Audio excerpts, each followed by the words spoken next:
చిగురించబోతుంది. గొప్ప దినాలను చూడబోతున్నావు. నీ యేసుకు సమస్తము సాధ్యమే. మార్నింగ్ దేవుని ప్రియ కుమారుడా, గుడ్ మార్నింగ్ దేవుని ప్రియ కుమార్తె, special good morning to you. ఈ ఉదయం దేవుడు నీతో మాట్లాడి చెప్తున్నాడు, ఆదము అవ్వ మోసపోయిన విషయాన్ని నీకు జ్ఞాపకం చేస్తున్నాడు. ఆదము అవ్వ మోసపోయిన విషయం మనం గమనిస్తే, వారు మోసపోయిన దానికి కారణం ఎవరి మాట విన్నారు? నిజమా చెప్పండి?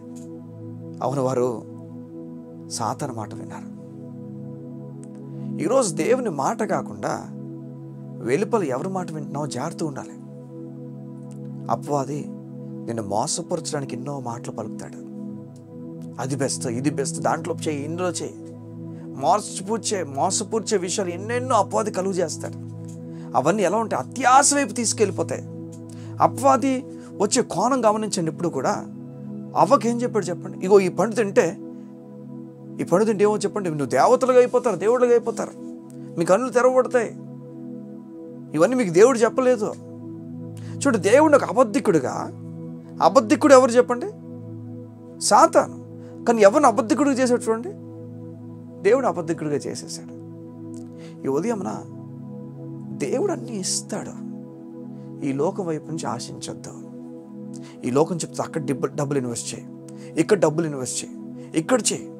చూడండి, ఏదైతే ఈ లోకపు పరమైన ఇన్వెస్ట్మెంట్స్ ఉన్నాయో వాటిని నువ్వు కోల్పోవచ్చు, అబద్ధం అయిపోవచ్చు అవి. కానీ దేవుని రాజ్యంలో మాత్రం నువ్వు కోల్పో. దేవుని రాజ్యంలో దేవుని పని కొరకు నువ్వు వాడబడు. చాలాసార్లు అనుకుంటాం ఈ లోకం ఇన్వెస్ట్ చేస్తే మంచిదని. నేను చెప్పిన ఒక మాట, దేవుని రాజ్యంలో మనం ఇన్వెస్ట్ చేయాలి.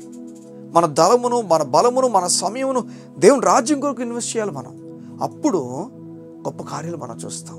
మన విశ్వాసం చెప్తుంది, నా సమయం బయట ఎక్కడ గడపనండి, దేవుని పని కొరకు గడుపుతాను నేను. నా ధనం బయట ఎక్కడ ఇన్వెస్ట్ చేయనంటే దేవుని కోసం ఇన్వెస్ట్ చేస్తాను నేను. నా బలము దేవుని పని కోసం నేను పెడతాను సార్. నాకు తెలుసు దేవుడు డబుల్ ఇస్తాడు, నాకు తెలుసు. అవును, దేవుడు తన లేఖనాలు మనకు చెప్తున్నాడు ఆ విషయాన్ని. నువ్వు చేసినప్పుడు ఆయన కోసం నువ్వు ఏది చేసినా అది డబుల్ నీకు ఇస్తా అని చెప్తున్నాడు కదా. ఈ ఉదయం దేవుడు నీతో మాట్లాడి చెప్తున్నాడు, నీ జీవితంలో ఎవరెవరు మాటలు వినొద్దు. ఆ మాటలు వినడం వలన మనందరూ నేలకు పడిపోయాం. ఓ దేవునికి మహిమ. ఆ నేలకు పడిపోయిన మనతో మాట్లాడడానికి యేసు ఇదే నేలకు దిగి ఇప్పుడు ఆయన మాటలు అందించాడు మనందరికీ. మునుపట మనందరం ప్రవక్తల నోట్ల నుంచి మాటలు విన్నామట. అయితే ఆఖరి దినాల్లో తన కుమారుడే మనతో మాట్లాడుతున్నాడు. దేవుని లేఖనాలు చెప్తున్నాయి. సంగమా, ఈ ఉదయం దేవుడు నీతో మాట్లాడుతున్నాడు. యేసయ్య నీతో మాట్లాడుతున్నాడు. సూటిగా చెప్తున్నాడు, నేను నీతో మాట్లాడుతున్నాను. ఈ విషయాలు విన్న గొప్ప కార్యాలు నువ్వు చూస్తావు. నువ్వు పాపివి కాదు, నీతిమంతురాలువి. దేవుని పక్కన కూర్చొని పెట్టబడ్డావు. తన సొంత కుమారుడిని నీకు ఇచ్చాడు. దేవుడు చెప్తున్నాడు, నా కుమారుడికి దానంగా ఇచ్చేసాను. నువ్వు మరణించాలి, నీ పాప నిమిత్తం నువ్వు చనిపోవాలి, నా కొడుకుని చంపేసుకున్నాను నేను నీకు బదులుగా. ఈ ఉదయం దేవుడు నీతో మాట్లాడి చెప్తున్నాడు, రా, నా దగ్గరికి రా, గొప్ప కార్యాలు నువ్వు చూస్తావు. దేవుని రాజ్యపు విషయాల్లో మనం పని చేయడానికి ఇష్టపడాలి. సగం ఈ మధ్యకాలంలో దేవుని పని కొరకు నువ్వు ఏదైనా చేసావా? నీ సమయాన్ని, నీ బలాన్ని, నీ ధనాన్ని దేవుని రాజ్యం కోసం వెచ్చించావా? నిజమిది, వెచ్చించాలి. సమయాన్ని, ధనాన్ని, బలాన్ని దేవుని కోసం మనం పెట్టాలి. నేను చెప్తున్నాను, దేవుని కోసం పెట్టినప్పుడు అమ్మ నేను దేవునికి ఇవ్వగలిగాను. చూడండి, ఒక గొప్ప ధనవంతుడికి ఎవరు ఇవ్వగలరు చెప్పండి?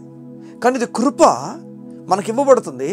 ధనవంతుడైన దేవునికి మనం ఇచ్చే అనుగ్రహం చూడండి, అది కృప మనకి ఇవ్వబడుతుంది. దేవుడు తన సేవ పరిచర్య గురించి మనం ఇచ్చినట్లుగా మన బలాన్ని, మన ధనాన్ని, మన జ్ఞానాన్ని మనం అన్నీ కూడా ఆయన కోసం వాడినట్లుగా దేవుడు మనకు అవకాశం ఇచ్చాడు. ఈ లోకం గురించి వాడుతున్నావేమో, నువ్వు దేవుని గురించి వాడడానికి ఇష్టపడు. గొప్ప కార్యాలు నువ్వు చూస్తావు. కళ్ళు మూసుకుంటావా? ఈ ఉదయం నీ గురించి, నీ కుటుంబం గురించి ప్రార్థన చేయడానికి ఇష్టపడుతున్నా. మా ప్రియ పరలోకపు తండ్రి, నీకు వందనాలు. ఈ ఉదయం నీ బిడ్డలు నీ గురించి, నీ పని గురించి ఎవరు మాట్లాడుతున్నా ఏది వినకుండా, ఈ లోకపు వ్యక్తులు మాట్లాడుతున్న అపవాది వీరిని ప్రేరేపించి మాట్లాడుతున్న విషయాలు వీరు వినకుండా నీ మాటను విని నీ మాట ప్రకారం వీరు నడుచుదురుగాక, నిలబడుదురుగాక. నీ సహాయాన్ని నీ బిడ్డలకు ప్రకటించుచున్నాను.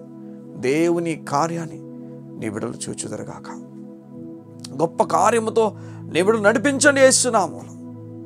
మా తండ్రి, గొప్ప కార్యాలు నీ బిడ్డలు చూచినట్లుగా సహాయమును అనుగ్రహించండి. ఏ విషయాలైతే నీ బిడ్డలు అలసిపోయి ముందుకు అడుగు వేయలేకపోతున్నారో, ఏ విషయాలైతే ఇది నేను వెళ్ళాలో వద్దో అర్థం కాక నలిగిపోతున్నా, వాటన్నిటి విషయాల్లో నీ బిడ్డలను గొప్పగా నడిపించండి యేసునామములో.